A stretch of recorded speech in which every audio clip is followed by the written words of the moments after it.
President Joe Biden is accusing Republicans of wanting to cut Social Security and Medicare. He says he'll protect these key pillars of the social safety net. Republicans, while they do want cuts to deal with runaway Washington spending, have promised they won't touch Social Security and Medicare or defense spending. Biden's promise focused on Florida Sen. Rick Scott's fanciful proposal to require federal laws, including those safety net programs, to expire after 5 years if they are not renewed by Congress seems completely political. Republicans' promise to make cuts without touching the safety net or the Pentagon seems mathematically impossible. Medicare hospital insurance is already running out of money. The cold, hard, actuarial truth is that we don't need Scott's plan to force a debate over Medicare funding, because within 5 years, the trust fund that funds Medicare hospital coverage, Medicare Part A, will have a zero balance. That's right. In their annual report, released last June, Medicare's trustees reported that the Hospital Insurance Trust Fund will bring in $412.6 billion in 2023. It will spend $415.6 billion. That means it will spend $3 billion more than it generates in revenue this year. The Hospital Insurance Trust Fund will be completely gone by 2028, which means the government has 5 years to change the equation. Read the Medicare trustees' report. An ever so slightly more optimistic view from the Congressional Budget Office is that the Hospital Insurance Trust Fund will be depleted by 2030. What happens if the trust fund is depleted? Here's what the trustees say: if assets were depleted, Medicare could pay health plans and providers of Part A services only to the extent allowed by ongoing tax revenues, and these revenues would be inadequate to fully cover costs. Beneficiary access to healthcare services could rapidly be curtailed. That's short on specifics, but it's clear Medicare is warning that without the trust fund, some services would be cut quickly. CBO suggests there would be an 8% cut in spending in the first year. Could cuts happen? I talked to Natalie Davis, a former top official at the Centers for Medicare and Medicaid Services and co-founder and CEO of United States of Care, a nonprofit trying to improve the U.S. health system. She's doubtful lawmakers will let any cuts happen. Congress is going to act before this happens, if our history tells us anything, she told me. In the 1990s, among a number of deficit reduction actions, Congress changed how doctors were reimbursed by Medicare. That system, which evolved into an annual political standoff known as the Doc Fix, has since been abandoned. But it did represent lawmakers working together to change the financial picture of Medicare. Democrats changed the equation once again and bought the trust fund some years when they passed the Affordable Care Act, which raised payroll taxes for people making more than $200,000 per year. If the trust fund is depleted, that does not mean Medicare will suddenly cease operating.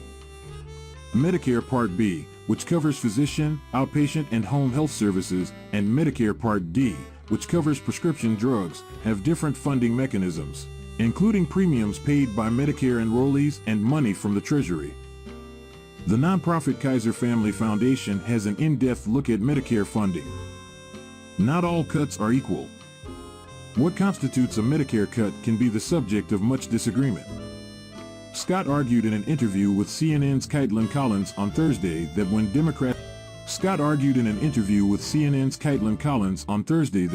Democrats passed legislation giving Medicare the ability to negotiate some drug prices in an effort to cut down on drug prices, they cut Medicare benefits. If Medicare is spending less money, isn't that a cut? Seems more like savings. CNN's Daniel Dale looked at the facts of Scott's claim. Social Security is running out of money too. The financial outlook of Social Security, the retirement and disability program that pays more than 65 million Americans a check once a month, is a bit different than it is for Medicare. The cost of Social Security, which is funded through payroll taxes, began to be higher than its income in 2021 and will be higher in all future years, according to the most recent annual Social Security Trustees Report. 2 Social Security trust funds, both of which own U.S. debt in the form of treasuries, should cover costs for the next decade. The trust fund that pays checks to seniors will be depleted in 2034. Starting in 2035, Social Security would only be able to pay 77% of benefits without government action. CBO has a slightly dimmer view and says the trust fund that backs checks to seniors will be exhausted in 2033. Difficult answers. In order to make Social Security solvent for the next 75 years, the trustees have done the math and say 3 things can be done. 1. Increase the payroll tax that funds Social Security from 12.4% to 15.6%. 2. Reduce benefits by more than 20% to all current and future recipients or more than 24% for future beneficiaries. Combine some version of the tax increase and the benefit reduction. 3. The longer lawmakers wait, the more complicated the math becomes. There are other ideas floating around. The Bipartisan Policy Center released a detailed proposal in 2016 that suggested changing the benefit formula and gradually raising the full retirement age by 2 years to 69. Biden has suggested taxing the wealthy or raising corporate taxes. Others have suggested a wealth tax to bring in more revenue. Republicans have pushed spending cuts, although it's not clear what exactly they would cut. And it's also important to note that these projections change. Medicare actually gained a few years of solvency during the pandemic. But the long-term trend has remained the same. The writing on the wall couldn't be any more clear. Social Security and Medicare remain on a dangerously unsustainable path, said Michael Peterson, CEO of the Peter G. Peterson Foundation, back when the trustees' reports were released. Unfortunately, instead of working to strengthen these essential programs, lawmakers have their heads buried in the sand while the trust fund depletion grows closer each year. Little appears to have changed in the 8 months since he said those words.